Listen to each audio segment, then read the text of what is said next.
हरे हरे हरे कृष्णा कृष्ण कृष्णा हरे हरे हरे राम राम हरे हरे हरे कृष्ण कृष्ण हरे राम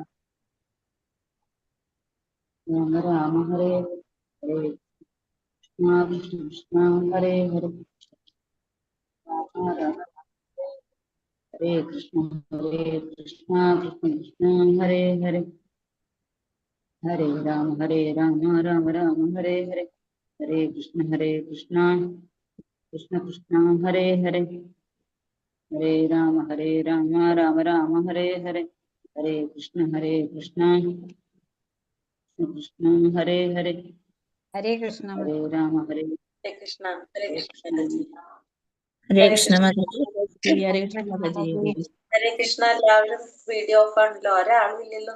ഞാൻ അംബിക മാതാജി, ഗീത മാതാജി, കോമള മാതാജി മാത്രമേ ഉള്ളൂ. ഹരേ കൃഷ്ണ. ഓം നമോ ഭഗവതേ വാസുദേവായ. ഓം നമോ ഭഗവതേ വാസുദേവായ. ഓം നമോ ഭഗവതേ വാസുദേവായ. ഓം അജ്ഞാനതിമിരാന്തസ്യ ജ്ഞാനാഞ്ജനാശലാകയ ചക്ഷുരുന്മീലിതം യേന തസ്മൈ ശ്രീ ഗുരവേ നമഃ. നമോ വിഷ്ണുപാദായ കൃഷ്ണപ്രേഷ്ഠായ ഭൂതലേ ശ്രീമതേ ഭക്തിവേദാന്ത സ്വാമിനിധി നാമിനേ. നമസ്തേ സാരസ്വതേ ദേവേ ഗൗരവാണി പ്രചാരിണേ നിർവിശേഷ ശൂന്യവാദി പാശ്ചാത്യ ദേശധാരിണേ. ജയ ശ്രീ കൃഷ്ണ ചൈതന്യ പ്രഭു നിത്യാനന്ദ ശ്രീ അദ്വൈത ഗദാധര ശ്രീവാസാദി ഗൗര ഭക്തവൃന്ദ. ഹരേ കൃഷ്ണ കൃഷ്ണ കൃഷ്ണ ഹരേ ഹരേ ഹരേ രാമ രാമ രാമ ഹരേ ഹരേ. ഹരേ കൃഷ്ണ. ശ്രീ ശ്രീ രാധാ ഗോവിന്ദ് ടെമ്പിൾ ഇസ്കോൺ മാംഗ്ലൂരിന്റെ 18 ദിവസത്തെ ഭഗവത്ഗീത ക്ലാസ്സിലേക്ക് എല്ലാവർക്കും സ്വാഗതം. ഹരേ കൃഷ്ണ. എല്ലാവർക്കും പ്രണാമം. ഇപ്പോ നമ്മളിന്ന് 17ാമത്തെ അധ്യായത്തിൽ എത്തി നിൽക്കാണ്. ദേവാസുര ഭാവങ്ങൾ കഴിഞ്ഞു. ഇന്നലെ 16ാമത്തെ അധ്യായം, ഇന്ന് 17ാമത്തെ അധ്യായം ശ്രദ്ധാവിഭാഗങ്ങള്. അധ്യായം 17 ശ്രദ്ധാവിഭാഗങ്ങളാണ് നമ്മൾ ഇന്ന് എടുക്കാനുള്ളത്. ഇന്നലെ 16ാമത്തെ അധ്യായം ദേവാസുര ഭാവങ്ങൾ കണ്ടില്ലേ. നമ്മള് ദൈവിക ഗുണങ്ങൾ 26 ഗുണങ്ങൾ കണ്ടു. ആസുരിക സ്വഭാവം മനസ്സിലാക്കി. ആസുരികയിലുള്ളവർക്ക് ഒരിക്കലും ഭഗവാൻ അറിയാൻ സാധിക്കുന്നില്ല എന്ന് ഭഗവാൻ പറഞ്ഞില്ലേ. വീണ്ടും വീണ്ടും നീചങ്ങളായിട്ടുള്ള തലങ്ങളിലേക്ക് പോയിക്കൊണ്ടേയിരിക്കുന്നു എന്ന് കണ്ടു. പിന്നെ വേറെ എന്താ പറഞ്ഞത് എന്നല്ലേ? നരകത്തിന്റെ 3 കവാടങ്ങൾ. നരകത്തിന്റെ 3 കവാടങ്ങൾ പറഞ്ഞു. ആ 3 കവാട കാമക്രോധ ലോഭം, ഇതിനെ നമ്മൾ എന്ത് ചെയ്യണം?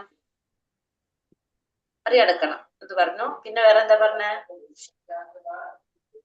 ബദ്ധരായ ആത്മാവിന്റെ 4 ദോഷങ്ങൾ കണ്ടു അല്ലെ. ബദ്ധനായ ആത്മാവിന്റെ 4 ദോഷങ്ങൾ കണ്ടില്ലേ? ഓർമ്മയില്ലേ?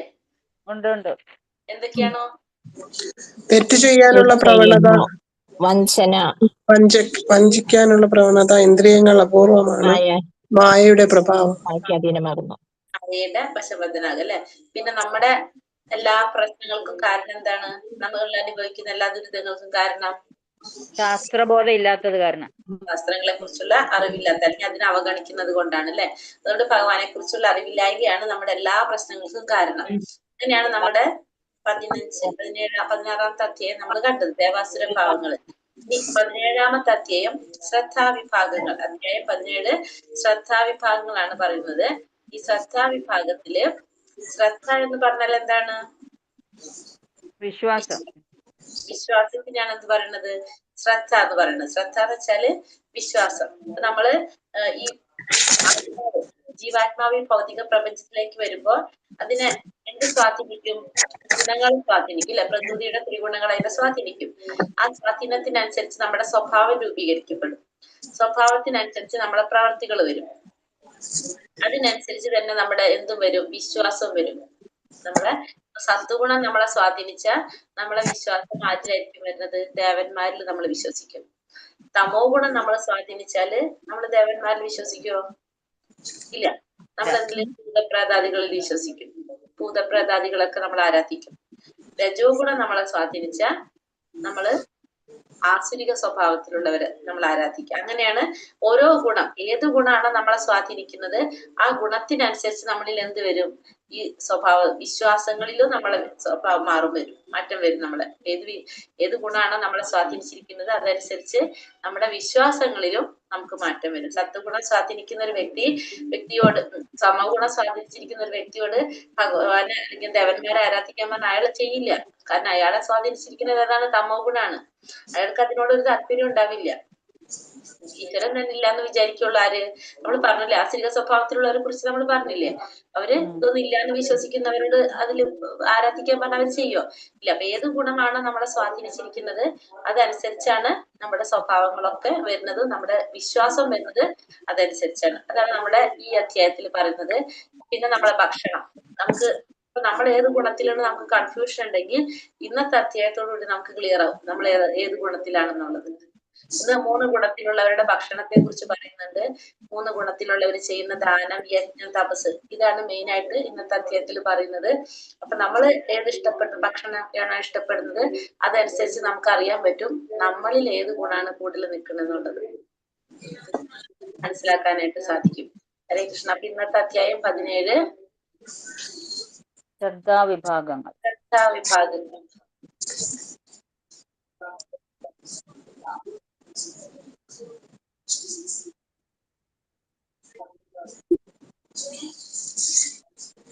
ഹരേ കൃഷ്ണ. ഓം നമോ ഭഗവതേ വാസുദേവായ. അർജുന ഉവാച യേ ശാസ്ത്രാവിധിമുത്സൃജ്യ യജന്തെ യത്രതയാനിതാഃ തേഷാം നിഷ്ഠാ തു കാ കൃഷ്ണ സത്വമാഹോരജസ്തമ. അർജുനൻ ചോദിച്ചു, അല്ലയോ കൃഷ്ണ, ശാസ്ത്രവിധികളെ ഒന്നും പിന്തുടരാതെ തങ്ങളുടെ സ്വന്തം ഭാവനയനുസരിച്ച് ആരാധന ചെയ്യുന്നവരുടെ സ്ഥിതി എന്താണ്? സത്വ, രജോ, തമോ ഗുണങ്ങളിൽ ഏതാണ് അവരിൽ കാണുന്നത്? അപ്പൊ അർജുനൻ ചോദിക്കുന്നത്, കാരണം കഴിഞ്ഞ അധ്യായത്തില് ഭഗവാൻ അവിടെ പറഞ്ഞില്ലേ, നമ്മള് എന്താണ്, ആസുരിക സ്വഭാവികള് തന്നിഷ്ടത്തിന് തന്നെ ആരാധന നടത്തുന്നതും തങ്ങളെ തന്നെ ദേവന്മാരായിട്ട് കാണുന്നതൊക്കെ നമ്മൾ പറഞ്ഞു. അപ്പൊ ഇവിടെ അർജുനൻ ചോദിക്കുകയാണ്, അങ്ങനെ ശാസ്ത്രവിധികളൊന്നും അനുസരിക്കാതെ സ്വന്തം ഭാവനയ്ക്കനുസരിച്ച് സ്വന്തം ഇഷ്ടത്തിന് ആരാധന ചെയ്യുന്നവരുടെ സ്ഥിതി എന്താണ്? സത്യ, രജോ, തമോ ഗുണങ്ങളിൽ ഏതാണ് അവരിൽ കാണുന്നതെന്നാണ് ഇവിടെ അർജുനൻ ഭഗവാനോട് ചോദിക്കുന്നത്. ഭഗവാൻ എന്താ പറയുന്നത്? സത്വാനുരൂപ സർവസ്യ ശ്രദ്ധാ ഭവതി ഭാരത ശ്രദ്ധാമയോയം പുരുഷോ യോയ ശ്രദ്ധാ സ ഏവ സഹ. വ്യത്യസ്തമായ പ്രകൃതി ഗുണങ്ങളിൽ സ്ഥിതി ചെയ്യുന്നതിനനുസരിച്ച് അല്ലയോ ഭാരത ശ്രേഷ്ഠ, ഓരോ വ്യക്തിയും ഓരോ തരത്തിലുള്ള വിശ്വാസത്തെ വളർത്തിയെടുക്കുന്നു. താൻ ആർജിച്ച ഗുണങ്ങൾക്കനുസരിച്ച് ജീവസത്തകളെ ഓരോ പ്രത്യേക വിശ്വാസമുള്ളവരെന്ന് പറയപ്പെടുന്നു. അപ്പൊ വ്യത്യസ്തങ്ങളായിട്ടുള്ള ഈ പ്രകൃതി ഗുണങ്ങളിൽ സ്ഥിതി ചെയ്യുന്നതിനനുസരിച്ച് ഓരോ വ്യക്തിയും അപ്പൊ പല ഗുണത്തിലാണല്ലോ അവർ സ്ഥിതി ചെയ്യുന്നുണ്ടാവുക. വ്യത്യസ്തമായ ഗുണങ്ങളിലായിരിക്കും. ചിലര് സത്വഗുണായിരിക്കും, ചിലര് തമോ ഗുണായിരിക്കും, ചിലർ രജോ ഗുണമായിരിക്കും. അതിനനുസരിച്ച് ഓരോ വ്യക്തിക്കും എന്താണ്, ഓരോ തരത്തിലുള്ള വിശ്വാസത്തെ വളർത്തിയെടുക്കും. ആ ആർജിച്ച ഗുണങ്ങൾക്കനുസരിച്ച് ജീവസത്തകളെ ഓരോ പ്രത്യേക വിശ്വാസത്തിലുള്ളവരെന്ന് പറയപ്പെടും. അപ്പൊ നമുക്ക് അതനുസരിച്ച് നമുക്ക് എന്ത് പറയാം? ഓരോരുത്തർക്കും ഓരോ വിശ്വാസം ഉള്ളവരാണെന്ന് നമുക്ക് പറയാനായിട്ട് സാധിക്കും. ഇനി എങ്ങനെയാ അത് പറയുന്നത് ഇവിടെ?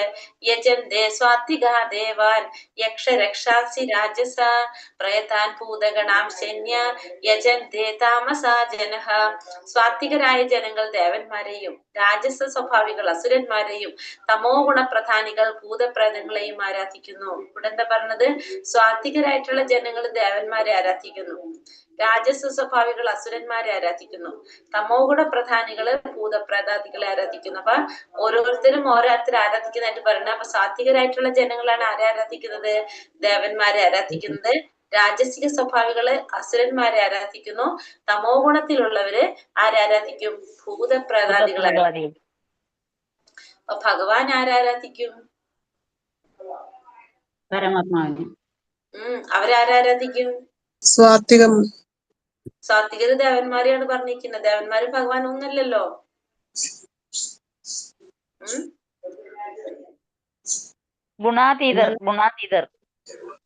ഗുണാതീതം ഭഗവാനാണ്. ഗുണാതീതർ വിശുദ്ധ വിശുദ്ധ സത്വത്തിലുള്ളവര്. ഈ 3 ഗുണങ്ങൾക്ക് അതീതനായിട്ടുള്ളവരാരാണ്?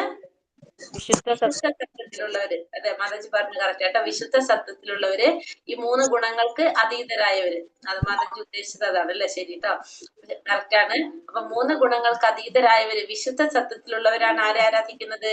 ഭഗവാനെ ആരാധിക്കുന്നവര്. സാത്വികര് ദേവന്മാരെ ആരാധിക്കുന്നു, അസുരന്മാര് രാജസ സ്വഭാവികള് അസുരന്മാരെ ആരാധിക്കുന്നു, തമോ ഗുണത്തിലുള്ളവര് ഭൂതപ്രേതാദികൾ ആരാധിക്കും. വിശുദ്ധ സത്യത്തിലുള്ളവർ ആരാധിക്കും?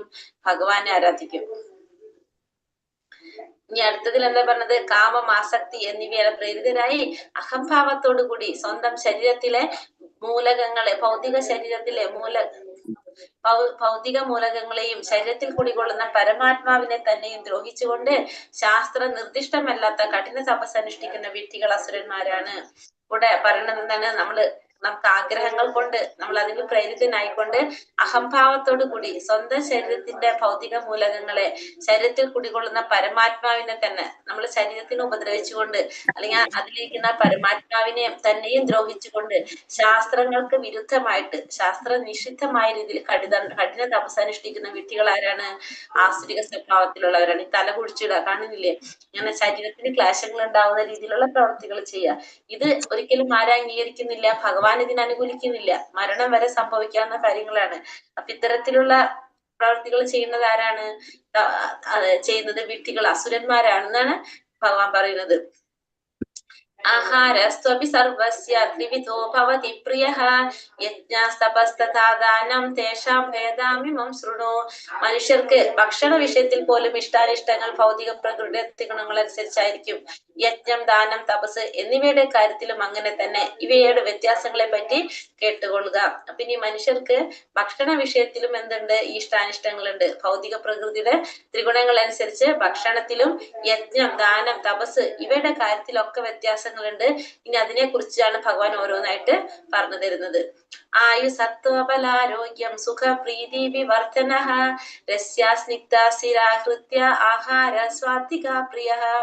ദീർഘായുസ് നൽകുന്നതും നിലനിൽപ്പിനെ തന്നെ ശുദ്ധീകരിക്കുന്നതും ബലം നൽകുന്നതും ആരോഗ്യത്തെയും സന്തുഷ്ടിയെയും സംതൃപ്തിയെയും വളർത്തുന്നതും രസവത്തും പ്രീതികരവും സ്നിഗ്ധവും ആസാദ്യവുമായിട്ടുള്ള ആഹാരമായിരിക്കും സ്വാത്വിക സ്വഭാവികൾ ഇഷ്ടപ്പെടുന്നത്. ദീർഘായുസ് നൽകുന്ന ഭക്ഷണം, നിലനിൽപ്പിനെ തന്നെ ശുദ്ധീകരിക്കുന്നത്, ബലം നൽകുന്നത്, ആരോഗ്യത്തെയും സന്തുഷ്ടിയെയും സംതൃപ്തിയെയും വളർത്തുന്നത്, രസവത്തായിട്ടുള്ളത്, പ്രീതികരമായിട്ടും സ്നിഗ്ധമായിട്ടുള്ളതും ആസ്വാദികരമായിട്ടുള്ള ആഹാര പദാർത്ഥങ്ങളാണ് ആരിഷ്ടപ്പെടുന്നത്? സ്വാത്വിക സ്വഭാവത്തിലുള്ളവര് ഇഷ്ടപ്പെടുന്നത്. സ്വാത്വികർ ഇഷ്ടപ്പെടുന്ന ഭക്ഷണം ദീർഘായുസ് നൽകുന്ന ഭക്ഷണം, നിലനിൽപ്പിനെ തന്നെ ശുദ്ധീകരിക്കുന്നത്, ബലം നൽകുന്നത്, ആരോഗ്യം നൽകുന്നത്, സന്തുഷ്ടിയും സംതൃപ്തിയും വളർത്തുന്നത്, രസവത്തും പ്രീതികരവുമായിട്ടുള്ള സ്നിഗ്ധമായിട്ടുള്ള ആഹാരമാണ് ആര് ഇഷ്ടപ്പെടുന്നത്? സ്വാത്വിക സ്വഭാവികള് ഇഷ്ടപ്പെടുന്ന ഭക്ഷണം എന്ന് പറഞ്ഞപ്പോ നമ്മളെ ശരീരത്തിന് ആരോഗ്യം പ്രദാനം ചെയ്യുന്ന ഭക്ഷണങ്ങള്, ഊർജം പ്രദാനം ചെയ്യുന്ന, ഓജസ്സും തേജസ്സും ഒക്കെ പ്രദാനം ചെയ്യുന്ന ഭക്ഷണമാണ് ആരിഷ്ടപ്പെടുക? സ്വാത്വികര് ഇഷ്ടപ്പെടുന്ന ഭക്ഷണം എന്ന് പറയുന്നത്. ഇത് നമ്മളെ ഇസ്കോണില് ഭഗവാന് നിവേദ്യം അർപ്പിക്കുന്ന ഒരു രീതിയിൽ എല്ലാ ഭക്ഷണങ്ങളും നമ്മൾ കഴിക്കുന്നത് എല്ലാം ആർക്ക് സമർപ്പിക്കും? ഭഗവാന് സമർപ്പിക്കും. അതിലെന്ത് കൂടി വെക്കും? തുളസിയിലയും കൂടി ഇട്ടിട്ടാണ് നമ്മളത് സമർപ്പിക്കുന്നത്. ഇനി അടുത്തത് പറയുന്നത് എന്താണ്? കയ്പ്, പുളിപ്പ്, ഉപ്പ്, രസം, കടുത്ത ചൂട്, എരിവ്, വരൾച്ച എന്നിവ കൂടുതലുള്ള ആഹാര പദാർത്ഥങ്ങളെ രാജസ സ്വഭാവികൾ ഇഷ്ടപ്പെടുന്നു. ഇത്തരം ഭക്ഷ്യങ്ങൾ ദുഃഖത്തിനും രോഗങ്ങൾക്കും വഴിതെളിക്കുന്നവയാണ്. അപ്പൊ രാജസ സ്വഭാവികൾ ഇഷ്ടപ്പെടുന്നത് എങ്ങനെയാണ്? ഭയങ്കര കയ്പ് എന്ന് വെച്ചാല് ഭക്ഷണത്തിന് തന്നെ വരുന്ന കയ്പില്ലേ, അങ്ങനത്തെയൊക്കെയുള്ള ഭക്ഷണങ്ങള്, ഭയങ്കര പുളിയുള്ളത്, ഉപ്പുള്ളത്, കടുത്ത ചൂടുള്ളത്, എരിവുള്ളത്, വരൾച്ച എന്ന് വെച്ചാൽ ഡ്രൈ ആയിട്ടുള്ള ഭക്ഷണങ്ങള്, ഇത്തരത്തിലുള്ള ആഹാര പദാർത്ഥങ്ങളാണ് ആരിഷ്ടപ്പെടുന്നത്? രാജസിക സ്വഭാവത്തിലുള്ളവർ ഇഷ്ടപ്പെടുന്നത്. ഇത് നമുക്ക് അസുഖങ്ങൾക്ക് വഴിവെക്കും, ദുഃഖത്തിനും രോഗങ്ങൾക്കൊക്കെ വഴിവെക്കുന്നതാണ് എന്ത്? ഇത്തരത്തിലുള്ള ഭക്ഷണ പദാർത്ഥങ്ങൾ. അതായത് നമ്മള് കുറെ ഉപ്പ് ഉണ്ടാവും, കടുത്ത ചൂടുണ്ടാവും, എരിവുണ്ടാവും, അങ്ങനത്തെ ഒക്കെ ഭക്ഷണങ്ങൾ, പുളി എല്ലാതും കൂടുതലായിരിക്കും. സാധാരണയിൽ നിന്ന് എല്ലാതും കൂടുതൽ വേണം അവർക്ക്. ഇതാണ് ആരിഷ്ടപ്പെടുന്നത്? രാജസിക സ്വഭാവികൾ ഇഷ്ടം. നന്നായിട്ട് മുളക് അടിക്കുക ഭക്ഷണത്തിന്റെ ഒപ്പം. ഇതൊക്കെ ആര് ചെയ്യുന്നതാണ്? രാജസിക സ്വഭാവികൾ ഇഷ്ടപ്പെടുന്ന ഭക്ഷണ രീതിയാണിത്. യാതയാമം ഗതരസം ഭൂതി പര്യുഷിതം ചയർ ഉച്ഛിഷ്ടാമഭിചാമേധ്യം ഭോജനം താമസപ്രിയം. 3 മണിക്കൂർ മുമ്പ് പാകം ചെയ്തതും സ്വാദ് നഷ്ടപ്പെട്ടതും ദുർഗന്ധമുള്ളതും ഉച്ഛിഷ്ടവും തൊടാൻ കൊള്ളാത്തതുമായ ഭക്ഷണം താമസിക സ്വഭാവികൾ ഇഷ്ടപ്പെടുന്നു. അപ്പൊ താമസിക സ്വഭാവികൾ എങ്ങനത്തെ ഭക്ഷണം ഇഷ്ടപ്പെടുന്നത്? 3 മണിക്കൂർ മുന്നേ പാകം ചെയ്ത ഭക്ഷണം, പിന്നെ സ്വാദ് നഷ്ടപ്പെട്ടത്, ദുർഗന്ധമുള്ളത്, ഉച്ഛിഷ്ടം, തൊടാൻ കൊള്ളാത്തതായിട്ടുള്ള ഭക്ഷണം, ഇത്തരത്തിലുള്ള ഭക്ഷണങ്ങളാണ് ആരിഷ്ടപ്പെടുന്നത്? താമസിക സ്വഭാവത്തിലുള്ളവര് ഇഷ്ടപ്പെടുന്നത്. അതായത് മറ്റുള്ളവർക്ക് കഴിക്കാൻ ബുദ്ധിമുട്ടുള്ളത്, കേടായിട്ടുള്ളത്, ചീഞ്ഞെന്നൊക്കെ പറയില്ല നമ്മൾ, അങ്ങനത്തെയൊക്കെ ഭക്ഷണങ്ങളാണ് താമസിക സ്വഭാവത്തിലുള്ളവര് ഇഷ്ടപ്പെടുന്നത്. ഹരേ കൃഷ്ണ മാതാജി. ഹരേ കൃഷ്ണ. മാതാജി, ഒരു സംശയം ഇടയ്ക്ക് ചോദിച്ചോട്ടെ?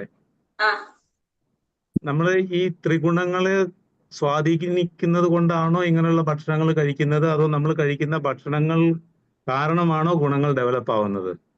അല്ല, നമ്മളെ ഗുണങ്ങൾ സ്വാധീനിക്കുമ്പോൾ നമ്മളില് ആ ഗുണങ്ങൾ ഉണ്ടെങ്കിൽ നമ്മൾ അത്തരത്തിലുള്ള ഭക്ഷണങ്ങളോടാണ് നമുക്ക് താല്പര്യം ഉണ്ടാകുന്നത്. പിന്നെ ആ ഭക്ഷണം കഴിക്കും തോറും നമുക്ക് എന്ത് വന്നുകൊണ്ടിരിക്കും? ആ ഭക്ഷണം നമ്മളെ സ്വാധീനിക്കുകയും ചെയ്യും. ഓക്കെ, അപ്പൊ ഏതാണ് ആദ്യം? നമ്മളിൽ ആദ്യമേ ഈ ഗുണങ്ങൾ ഉണ്ടാവും, അങ്ങനെയാണോ? ഗുണങ്ങൾ ആദ്യമേ ഉണ്ട്. ഓക്കെ, അതുകൊണ്ടാണ് നമുക്ക് ഈ വാസനകൾ വരുന്നത് ഭക്ഷണത്തിനോടുള്ള. അതുകൊണ്ടാണ് നമുക്ക് ഈ ഭക്ഷണത്തിന്റെ ഈ വാസന വരുന്നത്. ഇപ്പൊ സാത്വിക ഗുണത്തിലുള്ള ഒരു വ്യക്തിയാണെങ്കിൽ ആ വ്യക്തിക്ക് സ്വാഭാവികമായിട്ടും എന്ത് ഇഷ്ടാവണമെന്നില്ല. ഇപ്പൊ ഞാൻ ചെറിയ എക്സാമ്പിൾ പറയാം, നോൺ വെജ് ഇഷ്ടാവണമെന്നില്ല. ഇപ്പൊ ചില കുട്ടികള് സാത്വിക ഗുണത്തിൽ ജന്മമെടുത്ത കുട്ടികളായിരിക്കും. അവര് പക്ഷെ വീട്ടില് ഇത് ഉപയോഗിക്കുന്നുണ്ടാവും. അവർക്ക് എത്ര കഴിക്കാൻ നിർബന്ധിച്ചാൽ ആ കുട്ടികൾ കഴിക്കില്ല. പിന്നെ അങ്ങനെ നമ്മള് നിർബന്ധിച്ച് നമ്മൾ കഴിപ്പിക്കുന്ന കുട്ടികളുണ്ടാവും ചിലവര്, ഇല്ലേ? അവർക്ക് ഒട്ടും ഇഷ്ടമുണ്ടാവില്ല. അവരുടെ ഇടയിൽ മറ്റുള്ളവരൊക്കെ കഴിക്കുന്നുണ്ടാവും, പക്ഷെ അവരെത്ര നിർബന്ധിച്ചാലും അവർക്കത് കഴിക്കാൻ ഇഷ്ടം. കാരണം അവരിൽ കൂടുതൽ നിൽക്കുന്നത് ഏതാണ്? സത്വഗുണാണ് അവരിൽ നിൽക്കുന്നത്. അവര് ചെയ്ത എന്തോ പൂർവ്വജന്മത്തിൽ ചെയ്ത അങ്ങനെ കർമ്മത്തിന്റെ ഫലമായിട്ടാണ് അങ്ങനത്തെ ഒരു കുടുംബത്തിൽ വന്ന് ജന്മം എടുക്കേണ്ടതായിട്ട് വരുന്നത് അവർക്ക്. മനസ്സിലായോ? അപ്പൊ അത് മനസ്സിലായി. അപ്പൊ അത് സംഭവിക്കുന്നതാണ്. അത് നമ്മളിൽ ഗുണമാണ് നമ്മളിൽ ആദ്യം ഉണ്ടാവുക. ഇവിടെ നമ്മൾ പറയുന്നത്, ഇവിടെ എന്താ പറയുന്നത്? 3 മണിക്കൂർ മുമ്പ് പാകം ചെയ്തതെന്നും കൂടി ഒരു കാര്യം പറയുന്നുണ്ട്, അല്ലെ? അവിടെ എന്താണ് അത് ഉദ്ദേശിക്കുന്നത്? അതായത് നമ്മൾ പാകം ചെയ്യുന്ന ഭക്ഷണത്തിന് ഒരു പ്രാണൻ ഉണ്ടാവുമല്ലോ, അത് 3 മണിക്കൂറേ നിലനിൽക്കുള്ളൂ എന്നുള്ളതായിരിക്കും. അതെ, നമ്മൾ ഭക്ഷണം കഴിക്കുന്നത് എന്തിനു വേണ്ടിയിട്ടാണ്? ഊർജം കിട്ടാൻ, നമ്മൾ ഭക്ഷണം കഴിക്കുന്ന എനർജി കിട്ടാനായിട്ട്. ആ 3 മണിക്കൂർ കഴിഞ്ഞ ആ ഭക്ഷണം എന്തായി? നമ്മൾ ചവറ് പോലെയാവും. നമ്മൾ കഴിക്കാന്നല്ലാതെ അതിന്റെ ഗുണം കിട്ടുന്നില്ല. പ്രഭു പറഞ്ഞല്ലോ, പ്രാണൻ എന്ന് പറയാം. നമുക്ക് അതിന്റെ ഒരു എനർജി, നമുക്ക് ആ ഭക്ഷണത്തിൽ നിന്ന് കിട്ടേണ്ട കാര്യം നമുക്ക് കിട്ടുന്നില്ല. അത് നമ്മളെ വയറ് നിറയാൻ കഴിക്കുന്നു എന്നല്ലാതെ ആ ഭക്ഷണത്തിന്റെ ഫലം നമുക്ക് കിട്ടുന്നില്ല. അതാണ് 3 മണിക്കൂറിന് ശേഷം കഴിച്ചാൽ അത് തമോ ഗുണത്തിലാണെന്ന് പറയും. ഇപ്പൊ നമ്മൾ ചോറ് കഴിക്കുകയാണെങ്കിൽ നമ്മളിപ്പോ 3 മണിക്കൂർ കഴിച്ച ചോറിന് വ്യത്യാസമില്ല, കേടായിട്ടുണ്ടാവില്ല, ഒന്നും ഉണ്ടാവില്ല. പക്ഷെ എന്ത് കിട്ടില്ല? നമുക്ക് അതിൽ നിന്ന് കിട്ടേണ്ട ആ എനർജിയുടെ അത് കുറഞ്ഞുകൊണ്ടിരിക്കും.